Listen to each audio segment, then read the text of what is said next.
Welcome back everyone, Patrick here, and in this next video what we're going to talk about is the Pythagorean inequality. And what this is basically a tool that's going to be used to classify triangles. So right now we're going to get into classifying triangles, but before we get into that with coordinates and doing all the algebra, I want to go over this tool that we're going to use in all of the videos. So hopefully you're watching this in order on the website. If you're watching this on YouTube, you can click the link in the description box.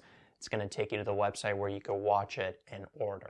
All right, so this video is coming before the videos where we're actually going to get into classifying triangles. So it's a tool that's used to help in figuring out what kind of triangle you're dealing with. Now, it's closely related to the Pythagorean theorem. That's actually a case of this. So what you want to do first is you want to take the lengths of a triangle and then you want to label them A, B, and C, and you want to make sure that C is going to be the longest length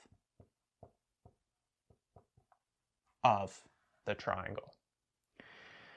Okay, so A and B are going to be the two shortest lengths, so it doesn't matter which one is which, but you got to make sure that C is going to be the longest length of the triangle. And so there's three cases that are going to come about. Either A squared plus B squared is going to equal C squared, which is what we've been used to so far, what we've been covering. This is the Pythagorean theorem, and we know that if this holds over here, what are we dealing with? Well, we're dealing with a right triangle where this is A, this is B. These can be interchanged, it doesn't matter, but then this hypotenuse here, the longest side, is C. Okay, so this is case number one. So if this happens here, then we're dealing with a right triangle. So an example of that would be a triangle that has the sides 3, 4, and 5. Right? Notice that 3 squared plus 4 squared is equal to 5 squared.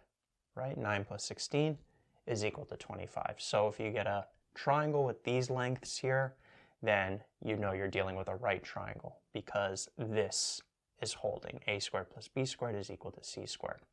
So that's case number one. Now, case number two, another case that can happen, is if A squared plus B squared, this left side is going to be greater than the right side. And if this particular case happens here, then what you're dealing with is an acute triangle. And if you remember what is an acute triangle, it's basically a triangle. All of the angles are less than 90 degrees. All three angles in the triangle are going to be less than 90 degrees. So a diagram of something like that would be a triangle like this, for example. All right, and then a specific triangle with certain lengths would be like, let's say like 5, 6, and 7. Right? This would be an example of an acute triangle. Okay? If you actually drew out a triangle with these lengths, all of the angles would be less than 90 degrees because if we take these and label the sides, so the 7, it has to be the C, and then it doesn't matter the 5 and 6, which one's the A or the B, so we'll just go in order here. And so notice that if we take all of these here and then we square them, so we'll have 5 squared plus 6 squared, right? We have the A squared plus the B squared. And then before putting in the sign, let's just put the C squared on the side. So notice we'll have 25 plus 36. This here would be 49. And then notice that 25 plus 36, that would give us what? 61? And notice that 61 is greater than 49. And so notice that that left side is greater than that right side, right? So we could put that sign in this whole time here after we get these numbers. And so when that happens, when you get the left side being greater than the right side, then you're dealing with an acute triangle. So that's the second case that can come about from this inequality.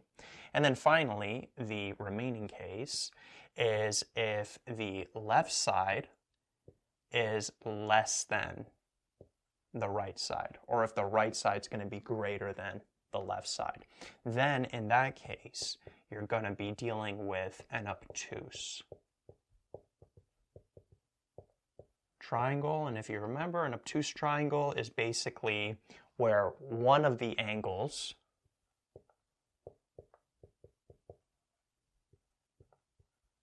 is greater than 90 degrees. Or one of the angles is an obtuse angle. You can only have one angle in a triangle being greater than 90 degrees because all of the angles have to sum up to 180 degrees, right? So there's a limit there. So only one of the angles can be an obtuse angle, and if that happens, then you're dealing with an obtuse triangle, right? So a diagram of something like that, of a triangle like that, would be maybe a triangle like this, for example, right? Notice that this angle here is obtuse. It's greater than 90 degrees. So an example of a triangle like that would be maybe something like a triangle with sides 4, 8, and 10. Right? So imagine that someone just told you a triangle has sides 4, 8, and 10. They didn't give you any other information, and you had to classify that in as either a right triangle, acute triangle, or obtuse triangle. Well, notice the 10, we have to label it as the C, and then we could just plug it into that Pythagorean inequality. So we'd have 4 squared, right? We could label the 4 as A, the 8 as B, and then the 10 has to be C. So we'll have 4 squared plus 8 squared, and then we'll put the C squared on the side over here. So we'd have 16 plus 64. This would be 100. And then what's 16 plus 64? Notice that that's going to give us 80. And so how does 80 compare to 100? Well, notice that 80 is less than 100. So that means that that left side is less than the right side. So this is the case that we're dealing with. So notice how it's different than here, where the left side was greater than the right side. All right, so if something like that happens, if that's the result you end up getting, then you know you're dealing with an obtuse triangle. So if you drew out a triangle with these side lengths, one of the angles would be obtuse, would be greater than 90 degrees. All right, so it's just a nice tool to help you classify triangles.